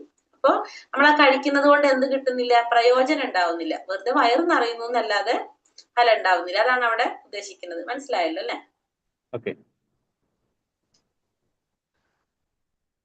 ഇപ്പൊ ഇത് 3 തരത്തിലുള്ള ഭക്ഷണത്തെ കുറിച്ചാണ് നമ്മൾ പറഞ്ഞത്, അല്ലെ? സാത്വികവും രാജസികവും താമസികമായിട്ടുള്ളവരുടെ ഭക്ഷണങ്ങൾ. സാത്വികര് ഇഷ്ടപ്പെടുന്ന ഭക്ഷണം എങ്ങനെയാണെന്ന് പറഞ്ഞു നമ്മളിപ്പോ. അവര് സ്വാദിഷ്ടമായിട്ടുള്ള, ദീർഘായുസ് നൽകുന്ന, നിലനിൽപ്പിനെ തന്നെ ശുദ്ധീകരിക്കുന്ന, ബലം നൽകുന്ന, സന്തുഷ്ടിയും സംതൃപ്തിയും പ്രദാനം ചെയ്യുന്ന ഭക്ഷണമാണ് അവരിഷ്ടപ്പെടുന്നത്. രജോ ഗുണത്തിലുള്ളവര് ഭയങ്കര കയ്പുള്ളത്, പുളിയുള്ളത്, എരിവുള്ളത്, ചൂടുള്ളത്, അത്തരത്തിലുള്ള ഭക്ഷണങ്ങളാണ് അവരിഷ്ടപ്പെടുന്നത്. തമോ ഗുണത്തിലുള്ളവര് 3 മണിക്കൂർ മുന്നേ പാകം ചെയ്തതും സ്വാദ് നഷ്ടപ്പെട്ട ദുർഗന്ധമുള്ള ഉച്ഛിഷ്ട ഭക്ഷണങ്ങളൊക്കെയാണ് അവരിഷ്ടപ്പെടുന്നത്. അപ്പൊ 3 ഗുണത്തിലുള്ളവരുടെ ഭക്ഷണത്തെ കുറിച്ച് പറഞ്ഞു. ഇനി 3 ഗുണത്തിലുള്ളവരുടെ യജ്ഞത്തെ കുറിച്ചാണ് പറയുന്നത്. അഫലാകാംക്ഷിഭിർ യജ്ഞോ വിധിദിഷ്ടോയ ഇച്ഛതേ യഷ്ടവ്യമേവേതി മനഃ സമാധായാസ സ്വാത്വികഃ. യജ്ഞങ്ങളിൽ വെച്ച് ഫലോദ്ദേശമില്ലാതെയും സശ്രദ്ധമായും വേദവിധി പ്രകാരം കർത്തവ്യബോധത്തോടെ അനുഷ്ഠിക്കുന്ന യജ്ഞം സാത്വികം. ഇപ്പൊ സാത്വികമായ യജ്ഞം എങ്ങനെയാണ്? യജ്ഞങ്ങളിൽ നമ്മൾ യജ്ഞം ചെയ്യുന്നു, പക്ഷെ എന്താഗ്രഹിക്കുന്നില്ല? ഫലം ആഗ്രഹിക്കുന്നില്ല. ശ്രദ്ധയോടുകൂടി വേദവിധി പ്രകാരം, വേദങ്ങളിൽ പറഞ്ഞിരിക്കുന്ന പ്രകാരം നമ്മുടെ ഒരു കർത്തവ്യബോധത്തോടെയാണ് നമ്മൾ അത് ചെയ്യുന്നതെങ്കിൽ അതെന്താണ്? സ്വാത്വികമായിട്ടുള്ള യജ്ഞങ്ങൾ. അപ്പൊ നമ്മൾ യജ്ഞം ചെയ്യുന്നു, പക്ഷെ യാതൊരു ഫലവും ഉദ്ദേശിക്കുന്നില്ല, ഫലോദ്ദേശമില്ലാതെ ചെയ്യുന്നു. ശ്രദ്ധയോടുകൂടി ശാസ്ത്രങ്ങളിൽ പറഞ്ഞിരിക്കുന്ന പ്രകാരം കർത്തവ്യബോധത്തോടെ കൂടിയാണ് നമ്മൾ അത് ചെയ്യുന്നെങ്കിൽ അത് സ്വാത്വികമായിട്ടുള്ള യജ്ഞം. അഭിസന്ധായ തൂ ഫലം ദമ്പാദ ദമ്പാർത്ഥാമപി ചൈവ യത് ഇച്ഛതേ ഭരതശ്രേഷ്ഠ തം യജ്ഞം വിധി രാജസം. ഭൗതികമായ ഏതെങ്കിലും പ്രയോജനത്തിന് വേണ്ടി അല്ലെങ്കിൽ ഗർവ് കാട്ടാനായിട്ട് അനുഷ്ഠിക്കപ്പെടുന്ന യജ്ഞം രാജസികം. രാജസിക യജ്ഞം എന്ന് വെച്ചാല് നമ്മള് ഭൗതികമായ ആഗ്രഹങ്ങൾക്ക് വേണ്ടിയിട്ട്, നമ്മളൊരു മൃഗരാജാവിന്റെ കഥ പറഞ്ഞില്ലേ, പശുക്കളെ ദാനം കൊടുത്തത്, അതേപോലെ നമുക്ക് എന്ത് ചെയ്യാം? ഇപ്പൊ സ്വർഗലോകം ആഗ്രഹിച്ചുകൊണ്ട് നമുക്ക് യജ്ഞങ്ങൾ ചെയ്യാം. നമ്മളെ ഭൗതികമായ ആഗ്രഹങ്ങൾക്ക് വേണ്ടിയിട്ട് നമ്മൾ ചെയ്യുന്ന യജ്ഞങ്ങള് അത് അങ്ങനെ അതിനു വേണ്ടി ചെയ്യുന്നത്, അല്ലെങ്കിൽ ഗർവ് കാട്ടാനായിട്ട് മറ്റുള്ളവരെ മുന്നില് ഞാൻ വലിയ ആളാണ്, എനിക്ക് വിചാരിക്കുമ്പോഴേക്കും എല്ലാം ചെയ്യാൻ സാധിക്കും എന്നുള്ള രീതിയിൽ മറ്റുള്ളവരുടെ മുന്നിൽ കാണിക്കാൻ വേണ്ടിയിട്ട് നമ്മൾ എന്ത് ചെയ്യുക? യജ്ഞങ്ങൾ അനുഷ്ഠിക്കുക. നമുക്ക് അതിന്റെ ആവശ്യമൊന്നുമില്ല, പക്ഷെ നമ്മൾ മറ്റുള്ളവരുടെ മുന്നിൽ കാണിക്കാൻ വേണ്ടിയിട്ട് ചെയ്യുന്നത്. അത്തരത്തിലൊക്കെ യജ്ഞം ചെയ്യുന്നത് അതെന്താണ്? രാജസികമായിട്ടുള്ള യജ്ഞമാണ്. അപ്പൊ നമ്മൾ ഭൗതിക സുഖങ്ങൾക്ക് വേണ്ടിയിട്ടും അതുപോലെ തന്നെ മറ്റുള്ളവരുടെ മുന്നിൽ കാണിക്കാൻ, ഗർവ് കാട്ടാൻ വേണ്ടിയിട്ട് ചെയ്യുന്ന യജ്ഞം രാജസികമാണെന്ന് പറയാം. ഈ അടുത്തെന്താ പറഞ്ഞത്? വിധിഹീനമസൃഷ്ടാന്നം മന്ത്രഹീനാമ ദക്ഷിണം ശ്രദ്ധാവിരഹിതം യജ്ഞം താമസം പരിചക്ഷതേ. വേദോക്ത വിധികൾ അനുസരിക്കാതെ, പ്രസാദ വിതരണം ചെയ്യാതെ, മന്ത്രോച്ചാരണം നടത്താതെ, പൂജാരിക്ക് ദക്ഷിണ കൊടുക്കാതെ ചെയ്യപ്പെടുന്ന, വിശ്വാസമില്ലാതെ ചെയ്യുന്ന യജ്ഞം തമോ ഗുണത്തിലുള്ള യജ്ഞം. അപ്പൊ തമോ ഗുണത്തിലുള്ള യജ്ഞം ഏതാണ്? ഒന്ന് വേദവിധികൾ അനുസരിക്കാതെ ചെയ്യാം, പിന്നെ പ്രസാദം വിതരണം ചെയ്യുന്നില്ല, മന്ത്രം ഉച്ചരിക്കുന്നില്ല, പൂജാരിക്ക് ദക്ഷിണയും കൊടുക്കുന്നില്ല. ഇതൊന്നും കൂടാതെ നമുക്ക് എന്തുമില്ല? വിശ്വാസവും ഇല്ല. അങ്ങനെയുള്ള യജ്ഞമാണ് എന്ത്? തമോ ഗുണത്തിലുള്ള യജ്ഞം. അപ്പൊ വേദങ്ങൾ അനുസരിക്കുന്നില്ല, നമ്മള് യജ്ഞങ്ങൾ ചെയ്ത് അതിന്റെ പ്രസാദം എന്ത് ചെയ്യണം? എല്ലാവർക്കും പ്രസാദം വിതരണം ചെയ്യണം. ആ പ്രസാദ വിതരണം നമ്മൾ ചെയ്യുന്നില്ല. പിന്നെ മന്ത്രം ഉച്ചരിക്കുന്നില്ല. പിന്നെ എല്ലാം കഴിഞ്ഞിട്ട് പൂജാരിക്ക് എന്ത് ചെയ്യണം? ദക്ഷിണയും കൊടുക്കണം. ദക്ഷിണ കൊടുക്കാതെ ഒരു കാര്യവും പൂർണ്ണമാകില്ല, അതും ചെയ്യുന്നില്ല. പിന്നെ അത് കൂടാതെ വിശ്വാസവും ഇല്ല, മറ്റുള്ളവർ നിർബന്ധിച്ച് ചെയ്യുന്നതാണ്. അതിൽ എനിക്ക് വിശ്വാസം ഇല്ലെങ്കിൽ അതെന്താണ്? തമോ ഗുണത്തിലുള്ള യജ്ഞമായിട്ട് മാറും. അപ്പൊ ഫസ്റ്റത്തെ യജ്ഞങ്ങൾ ഇപ്പൊ 3 പഠിച്ചു. യജ്ഞങ്ങൾ എന്ന് പറഞ്ഞ ഒന്ന് ഫലം ഉദ്ദേശിക്കാതെ ശ്രദ്ധയോടുകൂടി വേദവിധി പ്രകാരം ചെയ്യുന്നത് ഏതാണ്? ഫസ്റ്റത്തെ സാത്വികമായിട്ടുള്ള യജ്ഞം. അടുത്തത് ഭൗതികമായ എന്തെങ്കിലും പ്രയോജനത്തിന് വേണ്ടി ചെയ്യുന്നത് അല്ലെങ്കിൽ ഗർവ് കാട്ടാൻ വേണ്ടി ചെയ്യുന്നത് രാജസികം. പിന്നെ മൂന്നാമത്തത് വേദഗതി വിധികൾ അനുസരിക്കാതെ, പ്രസാദം വിതരണം ചെയ്യാതെ, മന്ത്രോച്ചാരണം നടത്താതെ, പൂജാരിക്ക് ദക്ഷിണയും കൊടുക്കാതെ, വിശ്വാസമില്ലാതെ ചെയ്താലത് തമോ ഗുണത്തിലുള്ള യജ്ഞം. 3 തരത്തിലുള്ള യജ്ഞങ്ങളെ കുറിച്ച് കണ്ടു. ഇനി 3 തരത്തിലുള്ള തപസ്സിനെ കുറിച്ചാണ് ഇവിടെ പറയുന്നത്. ദേവ ദ്വിജ ഗുരു പ്രാജ്ഞ പൂജനം ശൗചമാർജവം ബ്രഹ്മചര്യമഹിംസ ശാരീരം തപ ഉച്യത്തെ. പരമപുരുഷൻ, ബ്രാഹ്മണൻ, ആധ്യാത്മിക ആചാര്യൻ, മാതാപിതാക്കൾ തുടങ്ങിയ ഉന്നതർ എന്നിവരെ ആരാധിക്കൽ, ദേഹശുദ്ധി, ലാളിത്യം, ബ്രഹ്മചര്യം, അഹിംസ എന്നിവയെ ശാരീരിക തപസ് എന്ന് പറയുന്നു. അപ്പൊ ഈ ശാരീരിക തപസ് എന്ന് പറഞ്ഞാൽ തപസ് 3 തരമുണ്ട്. തപസ്സിൽ 3 തരം തപസ് ഉണ്ട്. ശാരീരിക തപസ്, മാനസിക തപസ്, വാഗ്മയ തപസ്. ശാരീരികം, മാനസികം, വാഗ്മയം. ശാരീരിക തപസ് പറഞ്ഞാല് ഭഗവാനെ അല്ലെങ്കിൽ ആചാര്യന്മാരെ, ബ്രാഹ്മണന്മാരെ, മാതാപിതാക്കളെ, പിന്നെ പ്രമുഖരായിട്ടുള്ള വ്യക്തികൾ, അവിടെ ഉള്ള ഉന്നതരായിട്ടുള്ള വ്യക്തികളൊക്കെ ആദരിക്കുക അല്ലെങ്കിൽ ആരാധിക്കുക. ദേഹശുദ്ധി, ലാളിത്യം, ബ്രഹ്മചര്യം, അഹിംസ ഇതൊക്കെ എന്തിൽ വരുന്നതാണ്? ശാരീരിക തപസ്സിൽ വരുന്നതാണ്. നമ്മള് ഭഗവാൻ ആരാധിക്കുന്നത്, മാതാപിതാക്കളെ, ഗുരുക്കന്മാര്, ആചാര്യന്മാര് അങ്ങനെയുള്ളവരൊക്കെ ആരാധിക്കുന്നതും ദേഹശുദ്ധി, ലാളിത്യം, ബ്രഹ്മചര്യം ഇതൊക്കെ ശാരീരിക തപസ്സിലാണ് വരുന്നത്. അനുത്യേകരം വാക്യം സത്യം പ്രിയഹിതം ചയത് സ്വാധ്യായാഭ്യസനം ചൈവ വാഗ്മയം തപ ഉച്യത്തെ. സത്യവും പ്രയോജനകരവും കേൾക്കുന്നവർക്ക് ഉദ്യോഗം ഉണ്ടാക്കാത്തതും ഹിതകരവുമായ സംഭാഷണവും പതിവായുള്ള വേദമന്ത്രോച്ചാരണവും വാഗ്മയ തപസ്. വാഗ്മയ തപസ് എന്ന് പറഞ്ഞാൽ എങ്ങനെയാണ്? സത്യമായിരിക്കണം. നമ്മൾ പറയുന്നത് എപ്പോഴും എന്തായിരിക്കണം? സത്യം പറയണം. പിന്നെ അത് പറയുന്ന വ്യക്തിക്കും പ്രയോജനം ഉണ്ടായിരിക്കണം, അല്ലെങ്കിൽ കേൾക്കുന്ന വ്യക്തിക്ക് പ്രയോജനം ഉണ്ടായിരിക്കണം, അല്ലെങ്കിൽ സമൂഹത്തിന് വല്ല പ്രയോജനം ഉണ്ടായിരിക്കണം. നമ്മൾ പറയുന്ന കാര്യം, നമ്മൾ സംസാരിക്കുന്ന കാര്യം എന്തായാലും ഒന്നുകിൽ പറയുന്ന വ്യക്തിക്ക് പ്രയോജനം ഉണ്ടാവണം, അല്ലെങ്കിൽ കേൾക്കുന്ന വ്യക്തിക്ക് ഉണ്ടാവണം, അതല്ലെങ്കിൽ നമ്മളെ ജനങ്ങൾക്ക്, സമൂഹത്തിന് വല്ല പ്രയോജനം ഉണ്ടാവണം. പിന്നെ കേൾക്കുന്നവർക്ക് ഉദ്യോഗം ഉണ്ടാക്കാത്തതായിരിക്കണം, കേൾക്കുന്നവർക്ക് ടെൻഷൻ ഉണ്ടാക്കുന്ന ഒരു കാര്യമായിരിക്കരുത്. ഹിതകരമായിട്ടുള്ള സംഭാഷണം, ശരിയായ രീതിയിലുള്ള സംഭാഷണം, പിന്നെ പതിവായിട്ടുള്ള മന്ത്രോച്ചാരണം ഏതിൽ വരും? വാഗ്മയ തപസ്സിൽ വരും. അപ്പൊ പറയുന്നത് സത്യമായിരിക്കണം, പ്രയോജനകരമായിരിക്കണം, കേൾക്കുന്നവർക്ക് ഉദ്യോഗം ഉണ്ടാക്കാത്തതും ഹിതകരവുമായിട്ടുള്ള സംഭാഷണം, പതിവായിട്ടുള്ള വേദമന്ത്രോച്ചാരണം ഒക്കെ ഏതിൽ വരും? വാഗ്മയ തപസ്സിൽ വരും. അപ്പൊ ഇവിടെ നമ്മൾ പറഞ്ഞില്ല, സത്യം പറയണം എപ്പോഴും. നമുക്ക് എല്ലാ സമയത്തും സത്യം പറയാൻ പറ്റുമോ? ഇല്ല. അപ്പൊ എപ്പോഴാ മിണ്ടാതിരിക്കണം. ഏഹ് സത്യം പറയാൻ പറ്റില്ലെങ്കിൽ മിണ്ടാതിരിക്കണം. അപ്പൊ എന്ത് ചെയ്യും നമ്മള്? എങ്ങനത്തെ സമയമൊക്കെ നമുക്ക് അങ്ങനത്തെ ഒരു സിറ്റുവേഷൻ എന്താ പറയാ ഉണ്ടാവുക? എങ്ങനെയാണ് പറയുന്നതുകൊണ്ട് മറ്റുള്ളവർക്ക് ദോഷമാവുകയാണെന്ന് വെച്ചാൽ നമ്മളത് പറയാൻ പാടില്ല. പറയാൻ പാടില്ല അല്ലെ? മറ്റുള്ളവർക്ക് ദോഷമാകും എന്ന് ചില സത്യങ്ങൾ, അപ്രിയ സത്യങ്ങള് നമ്മൾ എന്ത് ചെയ്യരുന്ന് പറയും? നമ്മൾ പറയരുന്ന് പറയില്ലേ? ഇപ്പൊ നമുക്കൊരു ഡോക്ടർ എക്സാമ്പിൾ എടുത്തു കഴിഞ്ഞാല്, ഒരു ഡോക്ടർ ഒരു രോഗി ഇപ്പൊ മരിക്കും, ആ ഒരു സിറ്റുവേഷൻ ആണ്. അപ്പൊ ഒന്നും ചെയ്യാനില്ല ഇനി. അപ്പൊ ഇവിടെ വീട്ടില് കൊണ്ടുപോയിക്കൊള്ളാനായിട്ട് പറയും. അപ്പൊ രോഗി ചോദിക്കാണ്, ഡോക്ടറെ അടുത്ത് ചോദിക്കാണ്, എന്റെ അസുഖം മാറിയിട്ടാണോ ഡിസ്ചാർജ് ചെയ്യുന്നത് ചോദിച്ചാല് ഡോക്ടർ എന്ത് പറയാണ്? അല്ല, അസുഖമൊന്നും മാറിയിട്ടില്ല, പക്ഷെ ഞങ്ങൾക്ക് ഇന്നൊന്നും ചെയ്യാനില്ല. കാരണം സത്യം മാത്രല്ലേ പറയാൻ പാടുള്ളൂ. വാഗ്മയ തപസ് അങ്ങനെയല്ലേ പറഞ്ഞത്. അങ്ങനെ പറഞ്ഞിട്ട് വീട്ടിലേക്ക് വിടാണെങ്കിൽ ആ ഡോക്ടർ എന്താണ് ചെയ്യുന്നത്? തെറ്റാണ് ചെയ്യുന്നത് അല്ലെ? കാരണം വെച്ചിട്ടുണ്ടെങ്കിൽ ആ ഡോക്ടർ അവിടെ എന്താ പറയേണ്ടത്? കുഴപ്പമൊന്നുമില്ല, മാറി ഭേദായി, വീട്ടിൽ പോയിക്കൊള്ളാനായിട്ട് പറയണം. അപ്പൊ നമ്മൾ എന്താണ്, അത് അപ്രിയ സത്യമാണ്. അത് ആ രോഗിയെ സംബന്ധിച്ച് അത് കേൾക്കുമ്പോൾ പ്രയാസം ഉണ്ടാക്കുന്ന കാര്യമാണ്. അപ്പൊ അവിടെ എന്ത് ചെയ്യണം? അവിടെ നമ്മൾ സത്യമല്ല പറയണത്. അവിടെ നമ്മൾ ആ വ്യക്തിയെ കുറിച്ചാണ് നമ്മൾ ചിന്തിക്കുന്നത്. അപ്പൊ അവിടെ രണ്ടാമത്തെ കാര്യം പറഞ്ഞു അല്ലെ? നമ്മൾ പറഞ്ഞു കേൾക്കുന്നവർക്ക് ഉദ്യോഗം ഉണ്ടാക്കാത്തതായിരിക്കണം എന്ന് പറഞ്ഞു. അപ്പൊ നമ്മൾ പറയുമ്പോ എന്താ നോക്കേണ്ടത്? നമ്മൾ പറയുന്നത് മറ്റുള്ളവർക്ക് ദോഷം ഉണ്ടാക്കുന്ന അല്ലെങ്കിൽ പ്രയാസം ഉണ്ടാക്കുന്ന കാര്യങ്ങളാണോ എന്ന് നമ്മൾ നോക്കേണ്ടി വരും. അതും കൂടി നോക്കിയിട്ടാണ് നമ്മൾ എന്ത് ചെയ്യേണ്ടത്? ഇത് ചെയ്യേണ്ടത്. മനസ്സിലായല്ലോ അല്ലെ? ഇതാണ് വാഗ്മയ തപസ്. ഇനി മാനസിക തപസ് എന്ന് പറഞ്ഞല്ലോ, മനഃപ്രസാദ സൗമ്യത്വം, മാനമാത്മാവി നിഗ്രഹ, ഭാവ സംശുദ്ധിരിത്യേത് തപോ മാനസമുച്യത്തെ. സംതൃപ്തി, സൗമ്യത, മൗനം, ആത്മസംയമനം, സ്വഭാവശുദ്ധി എന്നിവ മാനസിക തപസ്സിൽ ഉൾപ്പെടുന്നു. അപ്പൊ മാനസിക തപസ് എന്ന് പറഞ്ഞാല് സംതൃപ്തി, നമ്മുടെ സംതൃപ്തി, സൗമ്യത, മൗനം, ആത്മസംയമനം, സ്വഭാവശുദ്ധി ഒക്കെ ഏതിൽ വരുന്നതാണ്? മാനസിക തപസ്സിൽ വരുന്നതാണ്. മാനസിക തപസ്സിൽ വരുന്നതാണിത്. നമുക്ക് സംതൃപ്തി ഉണ്ടാവുക, സൗമ്യരാവുക, മൗനം പാലിക്കുക, ആത്മസംയമനം പാലിക്കുക, സ്വഭാവത്തിൽ പരിശുദ്ധി ഉണ്ടാകുക. മൗനം പാലിക്കുക എന്ന് വെച്ചിട്ടുണ്ടെങ്കിൽ ഭഗവാനെ കുറിച്ച് പറയുമ്പോൾ നമ്മൾ വാചാലനാകുക, അല്ലാത്ത സമയത്ത് മൗനം പാലിക്കുക. ഇതൊക്കെ നമ്മൾ എന്തിൽ വരുന്നതാണ്?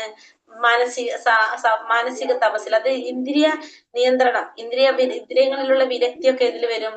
മാനസിക തപസ്സില് വരും. അപ്പൊ 3 തരത്തിലുള്ള തപസ് കണ്ടു: ശാരീരികം, വാഗ്മയം, മാനസികം. ഇനി ഇവിടെ പറയുന്നത് എന്താണ്? ശ്രദ്ധയാ പരയാ തപ്തം തപസ്ത്രിവിധം നരേ അഫലാകാംക്ഷിഭിർയുക്തൈ സ്വാത്വികം പരിചക്ഷതേ. ഈ 3 തരത്തിലുള്ള തപസ്സും ആധ്യാത്മിക വിശ്വാസത്തോടെ ഭൗതിക നേട്ടങ്ങൾ ആഗ്രഹിക്കാതെ പരമപുരുഷന് വേണ്ടി മാത്രം ചെയ്താൽ അത് സ്വാത്വികം എന്ന് പറയാം. അപ്പൊ ഈ 3 തരത്തിലുള്ള തപസ് ആധ്യാത്മിക വിശ്വാസത്തോടെ ചെയ്യുക, ഭൗതിക നേട്ടങ്ങൾ ആഗ്രഹിക്കാതെ ഭഗവാന് വേണ്ടിയിട്ടാണ് അത് ചെയ്യുന്നതെങ്കിൽ അതെന്താണ്? സ്വാത്വികമായിട്ടുള്ള തപസ്സാണെന്ന് പറയാൻ പറ്റും.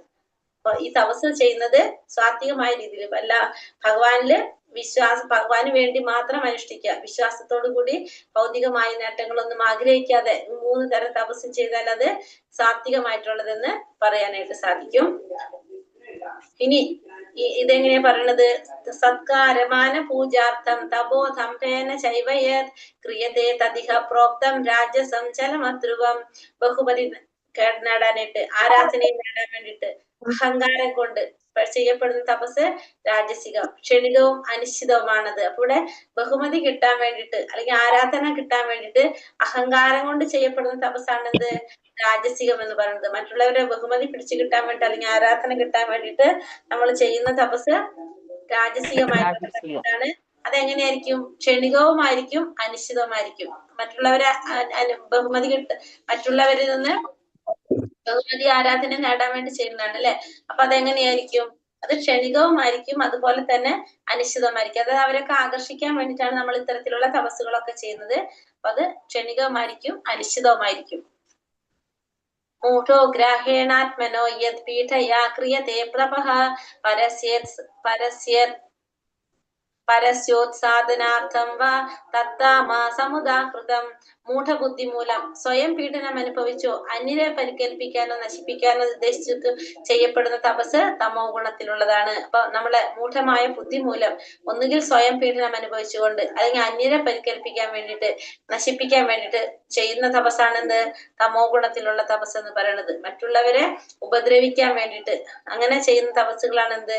അല്ലെങ്കിൽ നശിപ്പിക്കാൻ വേണ്ടിയിട്ട് ചെയ്യുന്ന തപസ് തമോ ഗുണത്തിലുള്ളത്. ഇപ്പൊ ഹിരണ്യകശിപൊക്കെ ചെയ്ത തപസ്സുകൾ, ആസുരിക സ്വഭാവത്തിലുള്ളവര് ഭസ്മാസുരനൊക്കെ കുറെ തപസ്സുകൾ ചെയ്തില്ലേ, വരങ്ങൾ നേടിയത്, അതൊക്കെ ഏതിൽ വരുന്നതാണ്? ഈ തമോ ഗുണത്തിലുള്ള വരുന്നത്. അപ്പൊ 3 തരം തപസ് നമ്മൾ പറഞ്ഞു. സാത്വികം, രാജസികം, മാനസികം, വാഗ്മയ തപസ്, ശാരീരിക തപസ്, സാത്വിക വാഗ്മയം, മാനസിക തപസ്, ശാരീരികവും മാനസികവും വാഗ്മയവും. ഈ 3 തപസ്സും ഭഗവാന് വേണ്ടി ചെയ്യുകയാണെങ്കിൽ അതെന്താണ്? സാത്വികമായിട്ടുള്ളതാണ്. രണ്ടാമത്തെ നമ്മൾ എന്ത് പറഞ്ഞത്? ബഹുമതി ആരാധന നേടാൻ വേണ്ടിയിട്ട് അഹങ്കാരം കൊണ്ട് ചെയ്തു കഴിഞ്ഞാൽ അത് രാജസികമാണ്. മൂഢബുദ്ധി മൂലം സ്വയം പീഡനം അനുഭവിച്ചുകൊണ്ടോ മറ്റുള്ളവരെ പരിക്കേൽപ്പിക്കാൻ വേണ്ടിയിട്ട് ചെയ്തു കഴിഞ്ഞാൽ അത് തമോ ഗുണത്തിലുള്ള തപസ് എന്ന് പറയും. അപ്പൊ 3 തരത്തിലുള്ള തപസ്സിനെ കുറിച്ച് നമ്മൾ പറഞ്ഞു. ഇപ്പൊ ഇനി ദാനത്തെ കുറിച്ച് പറയാണ്.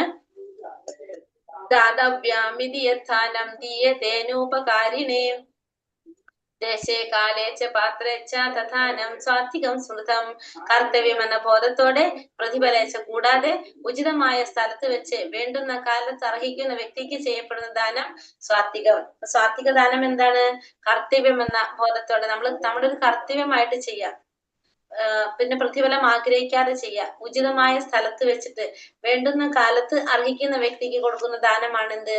സ്വാത്വികമായ ദാനം എന്ന് പറയുന്നത്. സ്വാത്വികമായ ദാനം എന്ന് പറയുന്നത് നമ്മൾ എങ്ങനെയായിരിക്കണം കൊടുക്കേണ്ടത്?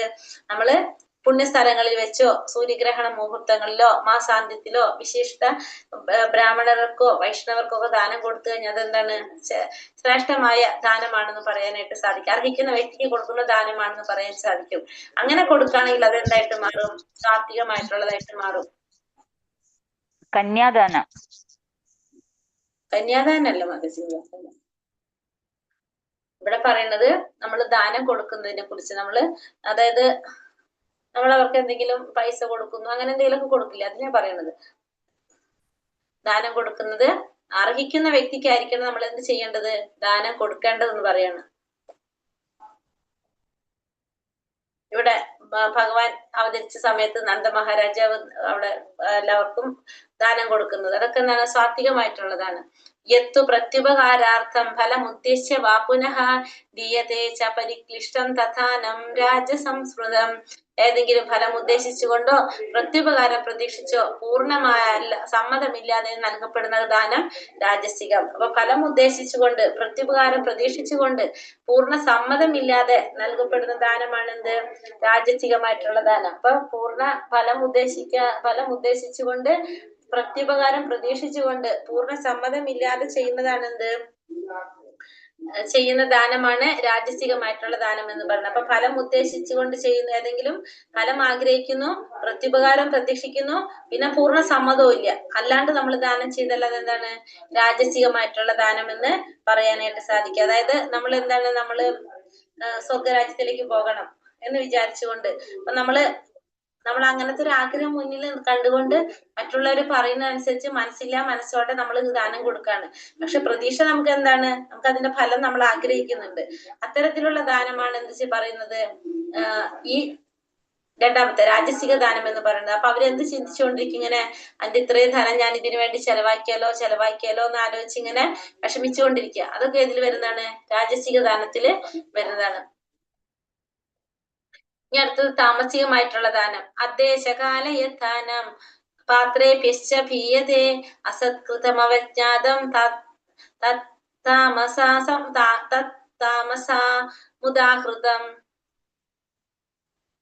തത്താമസമുദാഹൃതം. ഉചിതമല്ലാത്ത കാലത്ത്, അവിശുദ്ധമായ സ്ഥലത്ത്, അനർഹരായവർക്ക് നൽകപ്പെടുന്നതും, പിന്നെ അനർഹരായി നൽകപ്പെടുന്ന ദാനം ആദരം കൂടാതെ അവജ്ഞയോടെ നൽകപ്പെടുന്നതും താമസമാണെന്ന് പറയുന്നു. 2 കാര്യം പറയണ. ഒന്ന്, നമ്മൾ ഉചിതമല്ലാത്ത കാലത്ത് കൊടുക്കുക. സമയം ഉചിതമല്ലാത്ത കാലത്ത്, ശുദ്ധമല്ലാത്ത സ്ഥലത്ത് കൊടുക്കുന്ന സ്ഥലം പരിശുദ്ധമല്ലാതായിരിക്കുക. അർഹത ഇല്ലാത്ത വ്യക്തികൾക്ക് കൊടുക്കുന്ന ദാനം ഒന്ന്. രണ്ടാമത്, ആദരം കൂടാതെ അവജ്ഞയോടെ നൽകപ്പെടുന്നതും താമസമാണ്. അപ്പൊ ഒരു 2 തരത്തിൽ പറഞ്ഞാൽ, നമ്മൾ സാധാരണ ദാനം കൊടുക്കേണ്ടത് ആർക്കൊക്കെയാണ് ദാനം കൊടുക്കേണ്ടത്?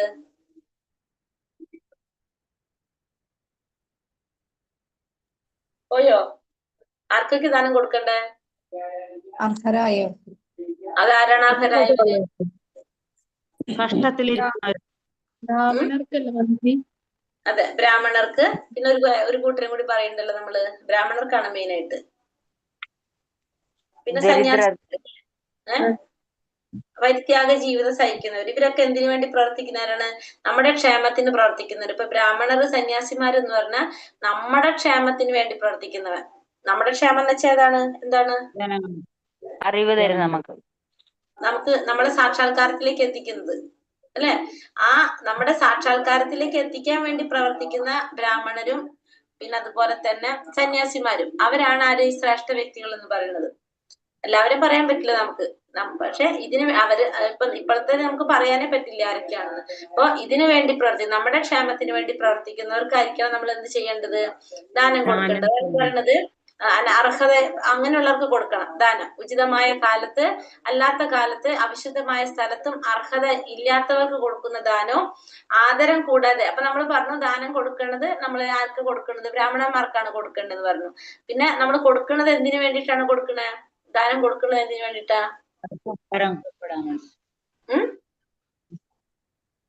കിട്ടിയവർക്ക് അത് ഉപകാരപ്പെടണം, അവർക്ക് ഉപകാരപ്പെടാൻ, ഭഗവത് പ്രീതിക്ക് വേണ്ടി.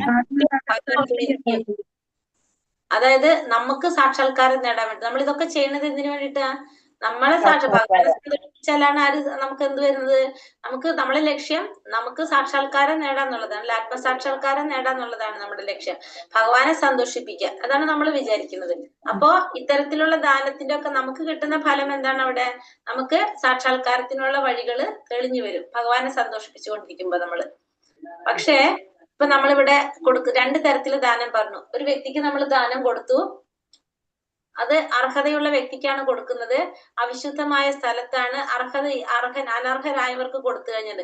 ഇവിടെ പറഞ്ഞ ശുദ്ധമില്ലാത്ത സ്ഥലത്ത് അർഹത ഇല്ലാത്തവർക്ക് കൊടുക്കുന്ന ദാനം. പിന്നെ ആദരം കൂടാതെ അവജ്ഞയോടെ നൽകപ്പെടുന്ന ദാനം. അതായത് ആദരം കൂടാതെ അവജ്ഞയോടെ നൽകാന്ന് പറഞ്ഞാല്, ഇപ്പൊ നമ്മളൊരു ബ്രാഹ്മണന് ദാനം കൊടുക്കുകയാണ്, അപ്പൊ അത് അർഹതയുള്ള വ്യക്തിയാണ്. പക്ഷെ നമ്മൾ എന്താ ചെയ്യുന്നത്? ആ ബ്രാഹ്മണനെ യഥാവിധി നമ്മള് ബഹുമാനിക്കാതെ നമ്മളിങ്ങനെ പൈസ എറിഞ്ഞൊക്കെ കൊടുക്കാന്ന് വിചാരിക്കും. അങ്ങനെയൊക്കെ കൊടുത്തു കഴിഞ്ഞാൽ അതെന്താണ്? ശരിക്കും കൊടുക്കേണ്ടതാണ് ആർക്ക്? ബ്രാഹ്മണന്. പക്ഷെ നമ്മൾ ആ ബ്രാഹ്മണന് നമ്മൾ എന്ത് ചെയ്യുന്നില്ല? നമ്മൾ ഒട്ടും ആദരവില്ലാതെ നമ്മൾ പൈസ എറിച്ചു കൊടുക്കുക, അങ്ങനെയൊക്കെ ചെയ്തു കഴിഞ്ഞാൽ അതും എന്താണ്? താമസികമായിട്ടുള്ള ദാനമാണ്. അപ്പൊ രണ്ട് തരത്തില്, ഇപ്പൊ അർഹതയുള്ള വ്യക്തിക്ക് നമ്മള് ആദരവില്ലാതെ കൊടുക്കുന്നതും അർഹത ഇല്ലാത്ത വ്യക്തിക്ക് നമ്മൾ കൊടുക്കുന്നതും എന്താണ്? രണ്ടും താമസികത്തിൽ വരുന്നതാണ്. അപ്പൊ 3 തരത്തിലുള്ള ദാനത്തെ കുറിച്ച് നമ്മൾ പറഞ്ഞു അല്ലെ? 3 തരത്തിലുള്ള ദാനം. ഇപ്പൊ കർത്തവ്യം എന്ന ബോധത്തോടെ പ്രതിഫലം കൂടാതെ ഉചിതമായ സ്ഥലത്ത് വെച്ച് വേണ്ടുന്ന കാലത്ത് അർഹിക്കുന്ന വ്യക്തിക്ക് നൽകുന്നത് സാത്വികമായ ദാനം. അത് കഴിഞ്ഞിട്ട് രണ്ടാമത്തെ പറഞ്ഞ ഏതെങ്കിലും ഫലം ആഗ്രഹിച്ചുകൊണ്ട്, പ്രത്യുപകാരം പ്രതീക്ഷിച്ചുകൊണ്ട്, പൂർണ്ണ സമ്മതമില്ലാതെ കൊടുക്കുന്നത് രാജസികമായിട്ടുള്ളത്. താമസികം എന്ന് പറയുന്നത് ഉചിതമല്ലാത്ത കാലത്ത്, അവിശുദ്ധമായ സ്ഥലത്ത്, അർഹതയില്ലാത്തവർക്ക് നൽകപ്പെടുന്ന ദാനം. ആദരം കൂടാതെ അവജ്ഞയോടെ നൽകപ്പെടുന്ന ദാനം, അതും എന്താണ്? താമസികമാണെന്ന് പറഞ്ഞു. ഇനി അടുത്തതിൽ എന്താ പറയുന്നത്? ഇപ്പൊ നമ്മൾ ഈ കൊടുക്കുന്ന ദാനം നമുക്ക് അറിയാൻ സാധിക്കില്ല, നമ്മൾ ഈ ചെയ്തു പോകുന്നത് നമ്മൾക്ക് ശരിയായ അതാണോ എന്നുള്ളത്. അപ്പൊ ഇവിടെ നമ്മൾ എന്നോട് പറയുന്നത് ഓം തത് സത് എന്ന് പറയുന്നത്, അതായത് സൃഷ്ടിയുടെ ആരംഭം മുതൽക്കേ പരമമായ നിരപേക്ഷ തത്വത്തെ സൂചിപ്പിക്കാൻ ഉപയോഗിച്ചിരുന്ന 3 വാക്കുകളാണ് ഓം തത് സത് എന്നത്. സൃഷ്ടിയുടെ ആരംഭം മുതൽക്ക് തന്നെ ആരുണ്ട്? പരമാത്മാവുണ്ട്, നിരപേക്ഷ തത്വം. അതിനെ സൂചിപ്പിക്കാൻ വേണ്ടി ഉപയോഗിച്ചിരുന്ന വാക്കുകളാണ് എന്ത്? ഓം തത് സത് എന്ന് പറയുന്നത്. പ്രതീകാത്മകളായിട്ടുള്ള ഈ വാക്കുകള് വേദോച്ചാരണത്തിലും യജ്ഞാനുഷ്ഠാനങ്ങളിലും ബ്രാഹ്മണൻ പരമപുരുഷന്റെ തൃപ്തിക്ക് വേണ്ടിയിട്ട് ഉരുവിട്ടു പോന്നു. ഈ 3 വാക്കുകള്, ഈ പ്രതീകാത്മകളായിട്ടുള്ള ഈ 3 വാക്കുകള് വേദോച്ചാരണത്തിലും യജ്ഞാനുഷ്ഠാനത്തിലൊക്കെ എന്തിനു വേണ്ടി ഉപയോഗിച്ചു പോന്നു? ബ്രാഹ്മണന്റെ തൃപ്തിക്കായിട്ട് ഇതൊക്കെ ഉപയോഗിച്ചു പോകുന്ന വാക്കുകളാണ് ആര്? എന്ത്? ഓം തത് സത് എന്ന് പറയുന്നത്. ഓം തത് സത് എന്ന് പറഞ്ഞാൽ, ഓം എന്ന് വെച്ചാൽ എന്താണത്? ഭഗവാന്റെ നാമത്തിന് തുല്യമാണ്. ഓം എന്ന് വെച്ചാല് ഭഗവാൻ തന്നെയാണ്, ഭഗവാനും നാമവും തമ്മിൽ വ്യത്യാസമില്ല, ഭഗവാന്റെ നാമത്തിന് തുല്യമാണ് എന്ത്? ഓം. തത് എന്ന് പറഞ്ഞാല്, തത്ത് എന്ന് വെച്ചിട്ടുണ്ടെങ്കിൽ അതീന്ദ്രിയമായിട്ടുള്ളതാണ് എന്ത്? തത്ത്. തത്ത് എന്ന് വെച്ചാല് അതീന്ദ്രിയം. സത്ത് എന്ന് വെച്ചിട്ടുണ്ടെങ്കിൽ ശാശ്വതമായിട്ടുള്ളത്. ആരാണ് ശാശ്വതമായിട്ടുള്ളത്? ഭഗവാൻ. ഇവിടെ പറയുന്നത് ഹരി ഓം തത് സത് എന്ന് പറഞ്ഞാല് എന്താ അർത്ഥാക്കുന്നത്? ഭഗവാനെയാണ് എന്ത് പറയുന്നത്? ഓം എന്ന് പറയുന്നത്. തത്ത് എന്ന് പറഞ്ഞാല് ശാശ്വതമായിട്ടുള്ളത്, തത്ത് എന്ന് പറഞ്ഞാൽ അതീന്ദ്രിയമായിട്ടുള്ളത്, സത്ത് എന്ന് പറഞ്ഞാലാണ് ശാശ്വതമായിട്ടുള്ളത്. അപ്പൊ ഇതാണ് എന്ത് പറയുന്നത്, ഓം തത്സത്ത് എന്ന് പറഞ്ഞ് അർത്ഥാക്കുന്നത്. അപ്പൊ ഇത് നമ്മൾ എന്തിനാണ് ഓം തത്സത്ത് എന്ന് ഉരുവിടുന്നത്? നമ്മള് എന്താ പറഞ്ഞത്, ഈ പറഞ്ഞുള്ളത് യജ്ഞവും ദാനവും തപസ്സും എല്ലാം കൂടി പരമപുരുഷനെ സമർപ്പിക്കുമ്പോ, ഭഗവാനെ സമർപ്പിക്കുമ്പോ നമ്മൾ അറിഞ്ഞോ അറിയാതെ നമുക്ക് എന്തെങ്കിലും എന്ത് വരാം, അവിടെ പിഴവ് വരാം, തെറ്റുകൾ സംഭവിക്കാം. അപ്പോ അത് പൊരുത്തു തരാൻ, അത് ഇല്ലാക്കി തരാൻ ആർക്ക് സാധിക്കും? ഭഗവാന് സാധിക്കും. അപ്പൊ അതിനാണ് ഇവിടെ എല്ലാം നമ്മൾ കൊടുക്കുമ്പോ എന്ത് വേണം, ഓം തത്സത്ത് എന്ന് ഉരുവിട്ടുകൊണ്ട് വേണം നമ്മളെല്ലാം കൊടുക്കാൻ വേണ്ടിയിട്ട്. അതുകൊണ്ട് വൈദിക നിയന്ത്രണം അനുസരിച്ച് യജ്ഞദാന തപസ്സുകൾ അനുഷ്ഠിക്കുന്ന അതീന്ദ്രിയവാദികൾ പരമപുരുഷനെ സമീപ്രാപിക്കുന്നതിനായി എപ്പോഴും ഓം എന്ന വാക്കോട് കൂടിയാണ് എല്ലാം ആരംഭിക്കുന്നത്. അപ്പൊ അതുകൊണ്ട് തന്നെ എന്ത് വേണം, പരമപുരുഷനെ പ്രാപിക്കാൻ വേണ്ടിയിട്ട് എപ്പോഴും ഓം എന്ന വാക്കോട് കൂടിയാണ് എന്ത് ഭഗവാൻ എല്ലാം ആരംഭിക്കുന്നത്. അപ്പൊ ഭഗവാനെ പ്രതിനിധീകരിക്കുന്നതാണ് ഈ ഓം എന്ന വാക്കുകള്. പരമപുരുഷനെ പ്രാപിക്കാനായിട്ട് എപ്പോഴും നമ്മൾ എന്ത് വേണം, ഓം എന്ന വാക്കോട് കൂടിയാണ് എല്ലാം ആരംഭിക്കേണ്ടതെന്നും ഇവിടെ ഭഗവാൻ പറയുന്നത്. ഓം എന്ന വാക്കുകൊണ്ടാണ് നമ്മള് എല്ലാതും നമ്മൾ നോക്കിയാൽ അറിയല്ലേ, ഓം വെച്ചിട്ടാണ് എല്ലാം തുടങ്ങുന്നത്. കാരണം ഭഗവാനെ പ്രാപിക്കാൻ വേണ്ടിയിട്ടാണ് ഇത് ചെയ്യുന്നത്.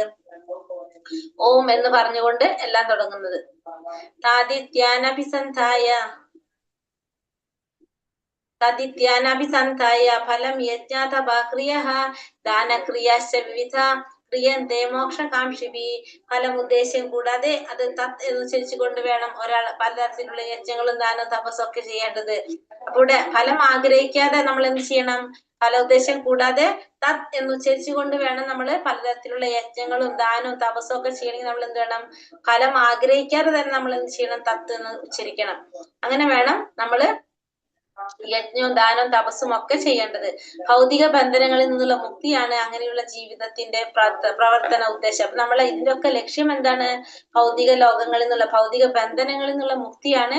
ഇതൊക്കെ നമ്മൾ പ്രവർത്തിക്കാനായിട്ട് സഹായിക്കുന്നത് ഭൗതികമായിട്ടുള്ള ബന്ധങ്ങളെന്ന്, ഭൗതികമായ ബന്ധങ്ങളിൽ നിന്നുള്ള മുക്തിയാണ് നമ്മളെ എന്തിലേക്ക് കൊണ്ടുപോകുന്നത്, ഇത്തരത്തിലുള്ള ഈ പ്രവർത്തനങ്ങളൊക്കെ ചെയ്യാൻ നമ്മളെ പ്രേരിപ്പിക്കുന്നത്.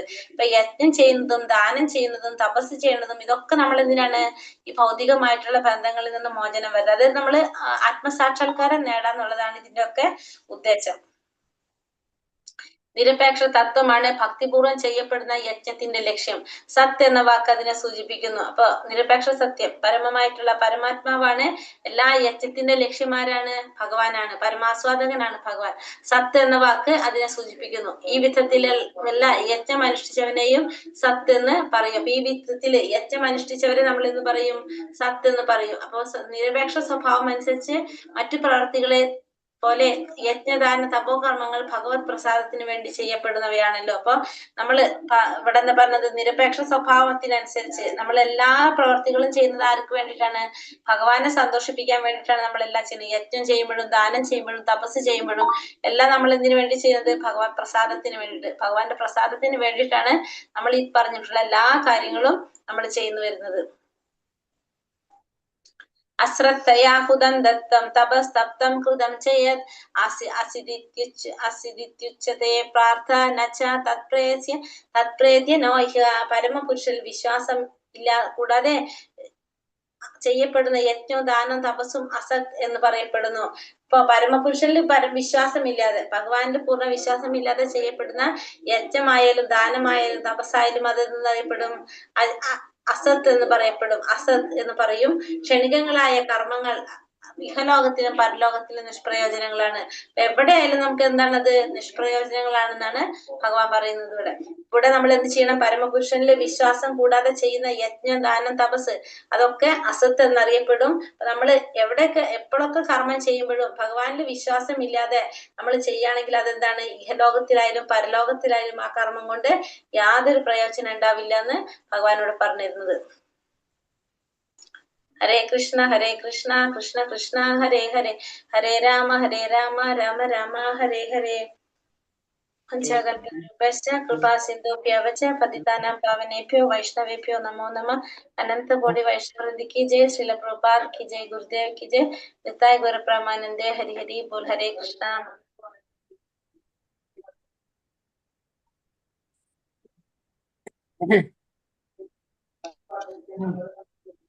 ಸಣ್ಣ ಅಧ್ಯಾಯ.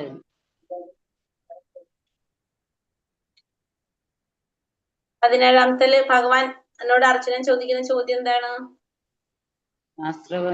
രാഷ്ട്രവിധികളൊന്നും പിന്തുടരാതെ തങ്ങളുടെ സ്വന്തം ഭാവനയനുസരിച്ച് ആരാധന ചെയ്യുന്നവരുടെ സ്ഥിതി എന്താണ് എന്നാണ് അർജുനൻ ചോദിക്കുന്നത്. ശ്രദ്ധ എന്ന് വെച്ചാൽ എന്താണ്? സത്വരജ തമോ ഗുണങ്ങളിൽ ഏതാണ് അവരിൽ കാണുന്നത്? ശ്രദ്ധ വെച്ചാൽ വിശ്വാസം. ശ്രദ്ധ എന്ന് വെച്ചാല് ഒറ്റ വാക്കിൽ പറയാം വിശ്വാസം.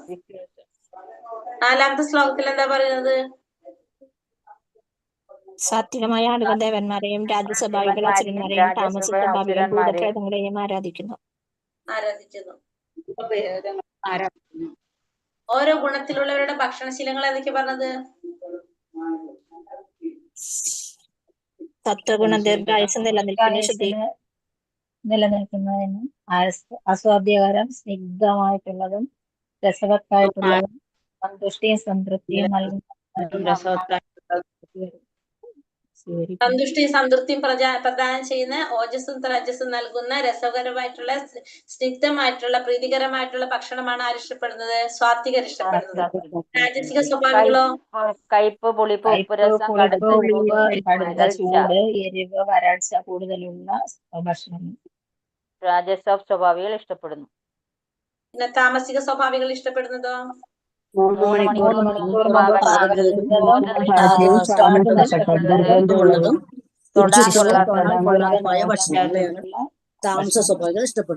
പാചകത്തിലുള്ളവര് ഇഷ്ടപ്പെടുന്നു അല്ലെ. നമ്മളെ വീട്ടിൽ എല്ലാവരും വീട്ടിൽ 3 മണിക്കൂർ മുന്നേ പാകം ചെയ്ത് വെക്കുന്നതായിരിക്കും അല്ലെ. മിക്ക വീട്ടുകളിലും രാവിലെ തന്നെ ഉണ്ടാക്കുന്നതാണ്. ഇനിയിപ്പോ ഉണ്ടാക്കാം. അതാ നമ്മള് അത് ചിലപ്പോഴൊക്കെ അങ്ങനെയായിപ്പോ, ചില ദിവസങ്ങളിലൊക്കെ അങ്ങനെയായിപ്പോ. അതെ, ജോലിക്കൊക്കെ പോകുന്നവർക്ക് വേറെ ഓപ്ഷൻ ഇല്ലല്ലോ. മാതാജി, പാൽ എല്ലാരും പണ്ട് തൊട്ടേ കഴിക്കുന്നതല്ലേ, ഇപ്പൊ എന്തുകൊണ്ടാ പാല് കുടിക്കരുത് എന്ന് പറയുന്നത്? അറിയില്ല, ഞാൻ അറിഞ്ഞിട്ടില്ല കേട്ടോ മാതാജി. ഡോക്ടർമാരൊക്കെ പറയും മാതാജി പാല് കുടിക്കരുതും, പിന്നെ എല്ലാരും പറയും പാല് കൊള്ളത്തില്ല, പാലാണ് അസുഖമൊക്കെ ഉണ്ടാക്കുന്നത്. അല്ല മാതാജി, അറിയില്ല. ധാരാളം കുടിക്കും. പണ്ട് പറയും കുടിക്കണമെന്ന്, ഇപ്പൊ പറയും മനുഷ്യര് മാത്രമേ ഉള്ളൂ പാല് കുടിക്കുന്നത്, ബാക്കി എല്ലാവരും കൊച്ചില് മാത്രമേ പാല് കുടിക്കത്തുള്ളൂ, വലുതായി കഴിഞ്ഞും കുടിക്കുന്ന ഒരേ ഒരു ജീവി മനുഷ്യര് മാത്രമേ ഉള്ളൂ എന്നൊക്കെ പറയും.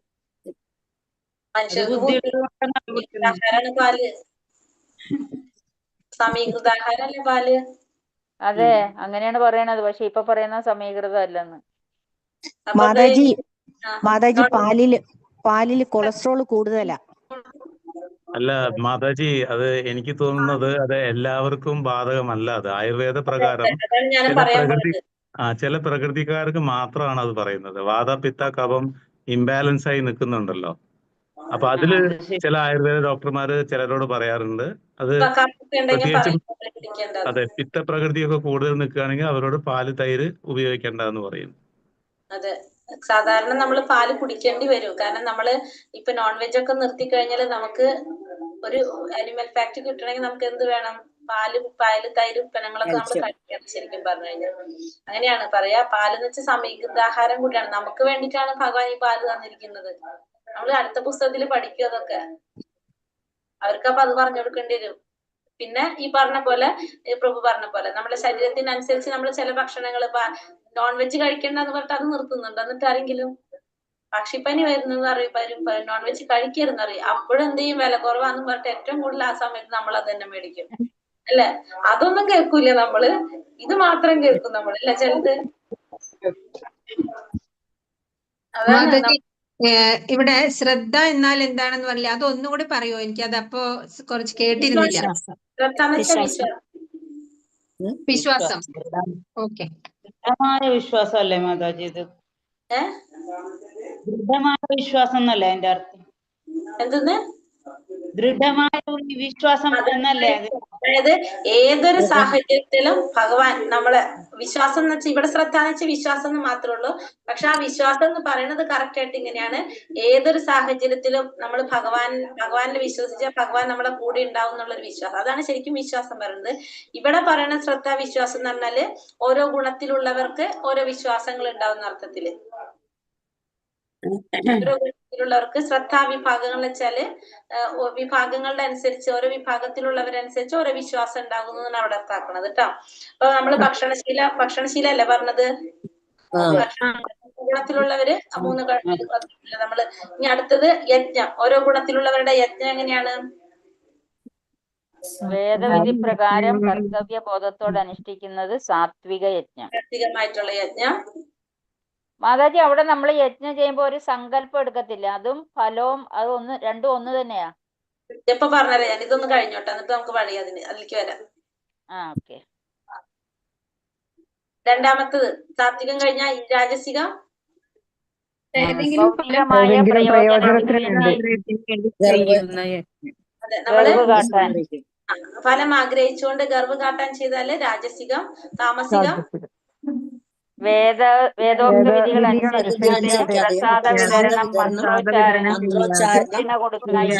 ദക്ഷിണ വിശ്വാസമില്ലാതെ ചെയ്യപ്പെടുന്ന യജ്ഞം തമോ ഗുണത്തിലുള്ള യജ്ഞം. അതായത് നമ്മളിവിടെ വേദവിധികൾ അനുസരിക്കാതെ, മന്ത്രോച്ചാരണം നടത്താതെ, പ്രസാദ വിതരണം ചെയ്യാതെ, പൂജാരിക്ക് ദക്ഷിണ കൊടുക്കാതെ, അത് വിശ്വാസവും ഇല്ല. വീട്ടില് ചെയ്യാനായിട്ട് അത് വിശ്വാസമില്ല. പിന്നെ മറ്റുള്ളവരുടെ നിർബന്ധത്തിന് നമ്മൾ ചെയ്തു എന്ന് മാത്രം. അതാണെങ്കിൽ എങ്ങനെയാണ്? താമസികമായിട്ടുള്ള യജ്ഞാണ്. പ്രസാദം നമ്മള് ഭഗവാന്റെ പൂജ ചെയ്ത പ്രസാദം എല്ലാവർക്കും കൊടുക്കണം. അങ്ങനെയാണ് ചെയ്യേണ്ടത്. പിന്നെ അടുത്തത്, അപ്പൊ 3 തരത്തിലുള്ള യജ്ഞം പറഞ്ഞു. ഓരോ ഗുണത്തിലുള്ളവരുടെ ദാനം. സാത്വികമായ ദാനം അർഹിക്കുന്ന വ്യക്തിക്ക് ഉചിതമായ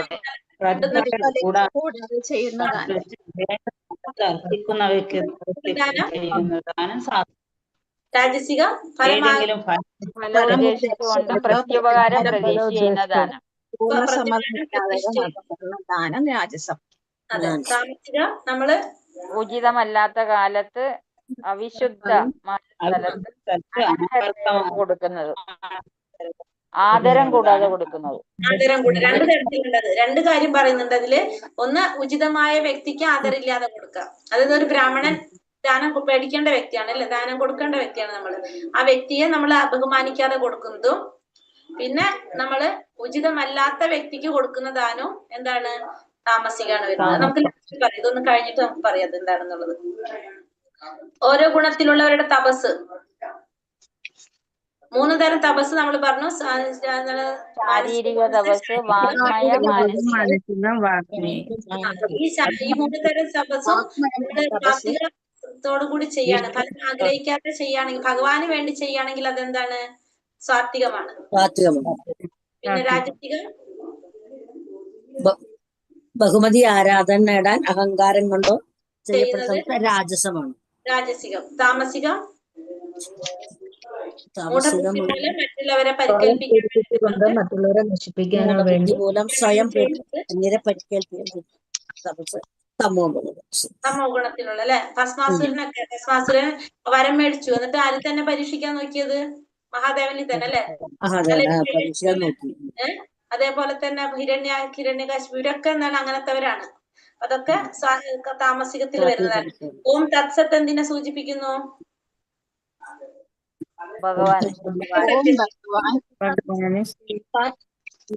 നിരപേക്ഷ തത്വത്തെ സൂചിപ്പിക്കുന്നതാണ്. ഭഗവാനെ സൂചിപ്പിക്കുന്നതാണ് എന്ത്? ഓം തത്സത്ത് എന്ന് പറഞ്ഞുള്ളത് ആരെ സൂചിപ്പിക്കുന്നത്? ഭഗവാനെ, നിരപേക്ഷ തത്വത്തെയാണ് സൂചിപ്പിക്കുന്നത്. കാരണം നമ്മൾ കൊടുക്കുന്ന ദാനം, യജ്ഞവും തപസ്സിലൊക്കെ നമ്മൾ പോലും അറിയാതെ എന്തെങ്കിലും പിഴവുകളോ തെറ്റുകളോ സംഭവിച്ചു കഴിഞ്ഞാൽ അത് ഭഗവാന് സമർപ്പിക്കുന്നതോടുകൂടി അത് എന്താകും? ഇല്ലാതാകും. അതാണ് ഓം തത്സത്ത് എന്ന് പറയുന്നത്. ശ്ലോകത്തിൽ എന്താ പറയുന്നത്? പരമപുരുഷനിൽ പൂർണ്ണ വിശ്വാസം കൂടാതെ ചെയ്യപ്പെടുന്ന യജ്ഞവും ദാനവും തപസ്സും അസത്ത് എന്ന് പറയുന്നു. വിശ്വാസം ഇല്ലാതെ നമ്മൾ ഇതൊക്കെ ചെയ്തു കഴിഞ്ഞാൽ അതെന്താണ്? അസത്താണ്. അതുകൊണ്ട് യാതൊരു പ്രയോജനവും ഇല്ല അത് ചെയ്യുന്നത്.